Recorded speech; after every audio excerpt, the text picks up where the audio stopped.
और यहाँ पर सवाल है एसबीआई के बारे में।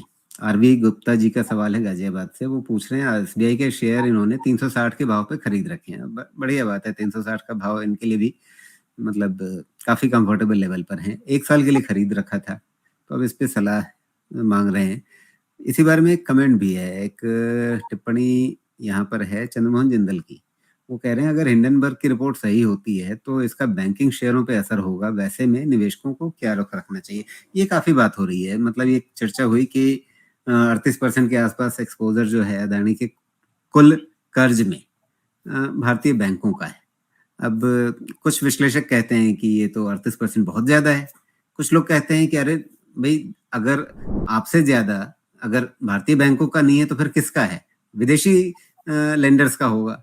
तो अगर आपसे ज्यादा भरोसा विदेशियों को है अदानी पे, तो उन्होंने तो और ज्यादा ठोक समझ के दिया होगा। यहाँ भारतीय बैंकों पे तो आरोप लग सकता है कि ठीक है, किसी ने फोन कर दिया। हमारे प्रधानमंत्री अक्सर फोन बैंकिंग का जिक्र करते हैं कि यूपीए के जमाने में फोन बैंकिंग हुआ करती थी, अब नहीं होती है।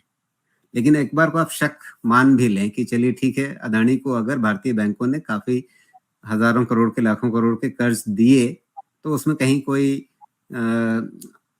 ऐसा प्रभाव हो जो नहीं होना चाहिए था। लेकिन अगर वैसा है भी तो वो जो विदेशी लेंडर्स हैं उन पर वो फोन बैंकिंग तो नहीं काम करती ना। तो अगर उन्होंने ठोक बजा के कर्ज दिए हैं, तो भारतीय बैंकों ने जो कर्ज दे रखा है उसको लेकर के हम क्यों इतना परेशान हो? पहली चीज देखिए बाबा, बैंक का काम ही होता है कर्ज देना। तो अगर मैं वो बिजनेस ही नहीं करना चाहता तो मुझे बैंक बिजनेस में नहीं होना चाहिए। अब इसके आप एक एक ना पॉइंट समझिए। अब जब हम लेंडिंग करते हैं एज नेशनलाइज बैंक, तो हमारे को लार्ज कस्टमर एक्सपोजर देखना होता है, हमें प्रायोरिटी सेक्टर लेंडिंग देखनी होती है, बहुत सारी चीजें देखनी होती है। अगर उस रेमिट के नीचे है तो पहली चीज कि हमने कोई ऐसा गलत काम नहीं कर दिया है। प्लस जो स्टेटमेंट मैंने पढ़ा है विंसप बैंक का, मुझे जो एक्सपोजर में है, स्टेट बैंक ऑफ इंडिया है, पंजाब नेशनल बैंक है, कैनरा बैंक है, एक्सिस बैंक है, आईसीआईसी बैंक है, इतना तो नाम मुझे समझ में आया है। जिसमें आईसीआईसी बैंक ऑफ इंडिया का तो मैंने कहीं पे पढ़ा। तो उनका ये कहना है कि पहली चीज कि हमने जो एक्सपोजर दिया है वो लार्ज लार्ज कस्टमर एक्सपोजर के नीचे है, उसके लिमिट में है। प्लस वो बैक्ड है कैश जनरेटिंग एसेट से। तो ऐसे ही थियरी होती है, ऐसे ही होता है, लेकिन एनपीए का रिस्क होता है। ओके, तो मुझे लगता है कि at current level 1.56 price to book के आसपास स्टेट बैंक ऑफ इंडिया में बहुत ज्यादा रिस्क नहीं रहेगा। प्लस क्या, स्टेट बैंक ऑफ इंडिया एक अदानी ग्रुप के लेंडिंग पे चला लेगा क्या? वही होता है कि नहीं होता है।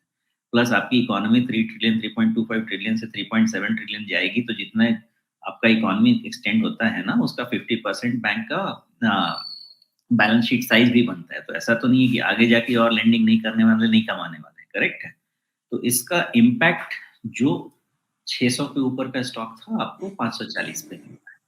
तो मतलब 10-12-15% तो ऊपर से गिर चुका है। 5-10% का और डाउनसाइड रह सकता है, ये वोलेटिलिटी में होता है, बिकॉज मार्जिन वगैरह रहते हैं। लेकिन around 500 to 540 level I think reasonably valued रहना चाहिए, given the kind of growth State bank of India of late दे रहा है। ओके, बैलेंस शीट भी क्लीन है अगले क्वार्टर तक, मुझे तो बैलेंस शीट पे कोई खास डाउट नहीं। तो इस टर्ब्यूलेंस का थोड़ा इफेक्ट तो रहेगा बैंकिंग पे, जिसके कारण आपने देखा भी होगा कि ज्यादातर सेलिंग स्टेट बैंक में, पीएसयू बैंक में, उधर में आईसीआईसी बैंक में, एक्सिस बैंक में, इन सब में आपको दिखी होगी। तो दूसरी चीज ये भी देखा कि क्लोज टू 200 डीएमए तो आ गया है स्टेट बैंक ऑफ इंडिया का। यहाँ पे मुझे इसका ज्यादा फिक्र नहीं है कि स्टेट बैंक ऑफ इंडिया ज्यादा गिरेगा कि आईसीआईसी बैंक ज्यादा गिरेगा। यहाँ पे दूसरी चीज मुझे समझ में आ रही है, कहीं ना कहीं यहाँ पे अब थोड़ा हो सकता है कि फंड रोटेशन होगा। क्या हो सकता है, कोटक बैंक जमाने से स्टैग्नेटेड है। ओके, एचडीएफसी बैंक एक अरसे के बाद बढ़ना शुरू हुआ है। उन सब का जो प्राइस टू बुक देखिएगा अपने मीडियन लेवल से बहुत नीचे था, नीचे, राइट। तो इन दिस टाइम हो सकता है कि थोड़ा रीएलोकेशन ऑफ फंड होगा from state bank of India, ICICI bank. मैं ऐसा अपनी एनालिसिस में बेक इन कर रहा हूँ, मैं ये नहीं कह रहा हूँ कि ऐसा होगा ही या इससे बहुत इम्पैक्ट होगा, नहीं, ऐसा हो सकता है। मैक्सिमम ये हो सकता है कि स्टेट बैंक और ये स्टेट बैंक यहाँ से 5-10% के आसपास में स्टेबलाइज होगा रेंज में, और थोड़ा सा कैनिबलाइजेशन होगा, मूवमेंट होगा from state bank of India to जिस बैंक का अदानी में एक्सपोजर नहीं है, बिकॉज जो सेफ्टी स्टैंड पॉइंट से वैसा मूवमेंट हो सकता है। तो ये मेरे लिए तो as investor state bank of India में अपॉर्चुनिटी ही क्रिएट करता है, बिकॉज मैं ओवरऑल इकोनॉमी साइज एक्सपेंशन देखता हूँ और उसके अगेंस्ट में मैं बैंक का बैलेंस शीट एक्सपेंशन देखता हूँ। तो मेरे लिए ये पॉजिटिव है।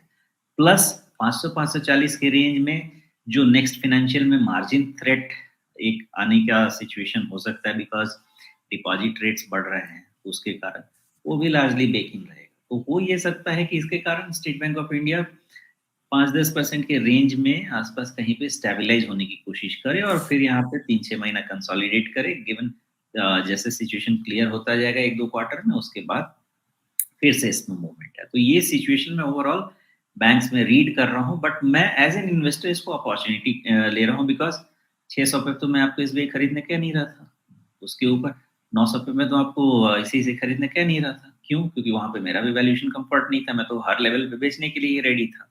लेकिन अब वहां से मुझे 10-20% नीचे मिलेंगी चीजें, लार्ज कैप, अच्छा बैंक, क्वालिटी एसेट, क्यों नहीं लेना चाहिए? इन्वेस्टमेंट हिसाब से बनता है। बाकी आपका इन्वेस्टमेंट व्यू है कि ट्रेडिंग व्यू है, उसके हिसाब से आपको पोजीशन बनने चाहिए।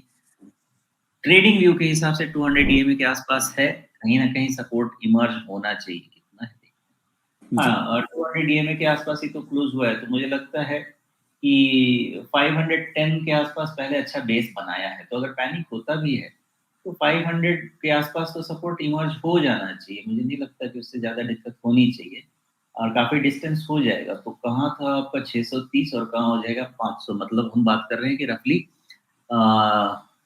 करीब करीब 25-30%, ऊपर से 25% के आसपास हो जाएगा। अच्छा रहेगा इनफैक्ट वहां पे आके, और अच्छा है जितना हीट बिल्ड हुआ था वो भी निकल जाएगा।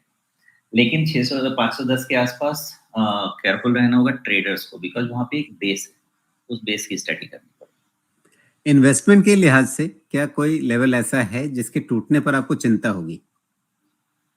नहीं, मैं वैल्यूएशन स्टैंड पॉइंट देख रहा हूँ ना। देखिए पहले स्टेट बैंक का ऐसा था कि प्राइस टू बुक 1 पे भी वैल्यू हो जाता था, तो फेयरली वैल्यूड हो जाता था। आज की तारीख में तो आपको प्राइवेट सेक्टर बैंक से अच्छा करके दे रहा है, तो इसका वैल्यूएशन भी चेंज होगा।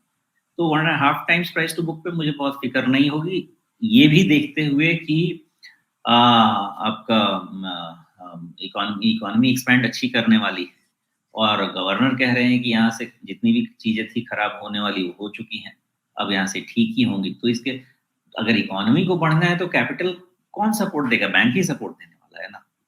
तो इन सब और के इनका लिए खरीद भाव जो है यहाँ पर गुप्ता जी का, वो 360 का है, तो वो बहुत नीचे से खरीद के बैठे हुए हैं।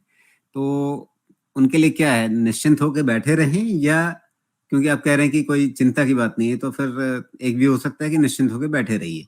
दूसरा ये हो सकता है कि ऊपर से काफी नीचे आ गया है, मन है तो थोड़ा और खरीद लीजिए। क्या कहेंगे इनको? फिर वही कहूंगा मैं कि खरीदने के लिए स्टैगर्ड बाइंग करना शुरू करना है। ऐसा नहीं कि एक बारी में जाके घुस जाना है, बिकॉज अभी इसका वाटरफॉल स्ट्रक्चर बना हुआ है। तो वाटरफॉल स्ट्रक्चर इसलिए बना हुआ है कि एक अनसर्टेनिटी आई है। अगर ये क्लैरिटी आ गई यहाँ पे, तो जैसा वाटरफॉल गिरा है वैसा ही वापस भाग के भी ठीक हो जाएगा। तो कंप्लीट डिपेंड करता है कि आने वाले हफ्ते में क्या डेवलपमेंट्स हैं। लेकिन 500 के आसपास स्ट्रक्चर का इशू आ जाएगा स्टेट बैंक का, उस चीज का जी ध्यान रखना। तो जी। आपने अगर वहां पे प्रोटेक्ट करना है अपने प्रॉफिट को, तो 50% पे बुक कीजिए, 50% को राइट कीजिए। पूरे के पूरे पे चांस लेना नहीं चाहिए, मुझे ऐसा लगता है।